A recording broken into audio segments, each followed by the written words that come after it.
to enter out into that silence that was the city at 8 o'clock of a misty evening in November, to put your feet upon the buckling concrete walk, to step over grassy seams and make your way, hands in pockets, through the silence. That was what Mr. Leonard most dearly loved to do.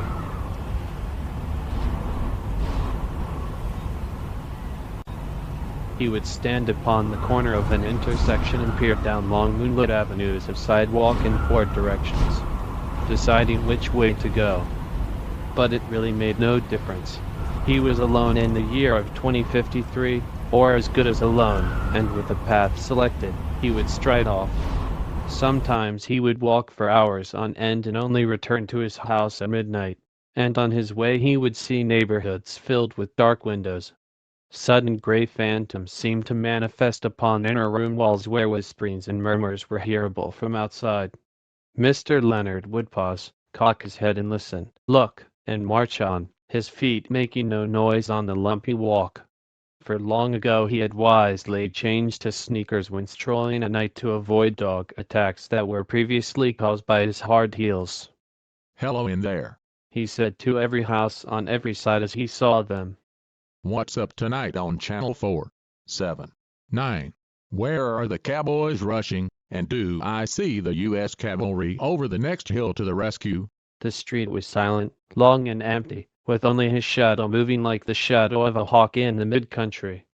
If he closed his eyes and stood very still, frozen, he could imagine himself upon the center of a plain, windless Arizona desert with no houses for miles on end. "What is it now?" he asked the houses, noticing the time. 8:30 p.m. Time for a dozen assorted murders, a quiz, a review, a comedian falling off the stage. Was that a murmur of laughter from within the moon-white house? He hesitated, but went on when nothing more happened. He stumbled upon an almost non-existent piece of sidewalk where the cement completely vanished under flowers and grass. He turned back on a side street, circling around towards his house. He was within a block of his destination when he noticed a lone police car parked right in front of him. The car flashed a fierce yellow cone of light upon him. He stood still, not unlike a night moth, stunned by the illumination, and then drawn toward it. A metallic voice called to him. "Stand still. Stay where you are. Don't move." He halted. "Put up your hands." "But, officer." "Your hands up, or we'll shoot." The police, of course, but what a rare sight. In a city of 3 million, there was only one police car left thanks to the low rate of crime and the retirement of the other 2 cars. "Your name, sir?" said the police car with its built-in radio. Mr. Leonard couldn't see anyone in the car due to the bright light in his eyes. "Leonard Mead." "Speak up." "Leonard Mead."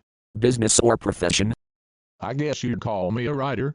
"No profession," said the police car, as if talking to itself.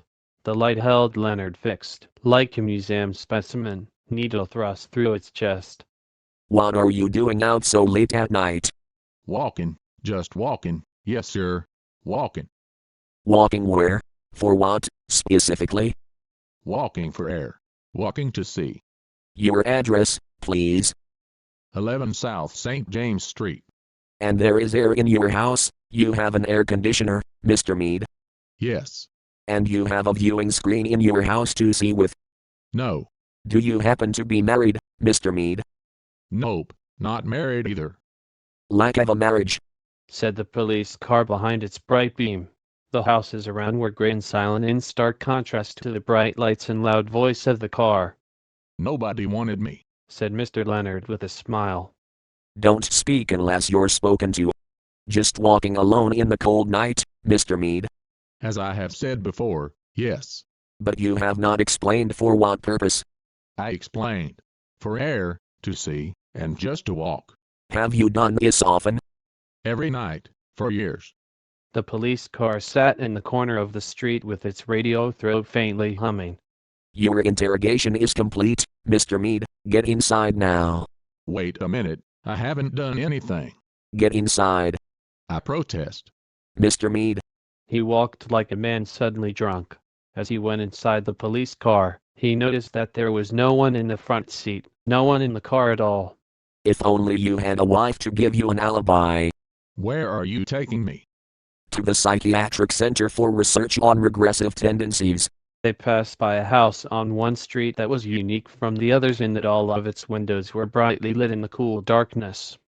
That's my house. Said Leonard Mead. No one answered him. The car moved down the empty riverbed streets and off the way, with no sound and no motion all the rest of the chill November night.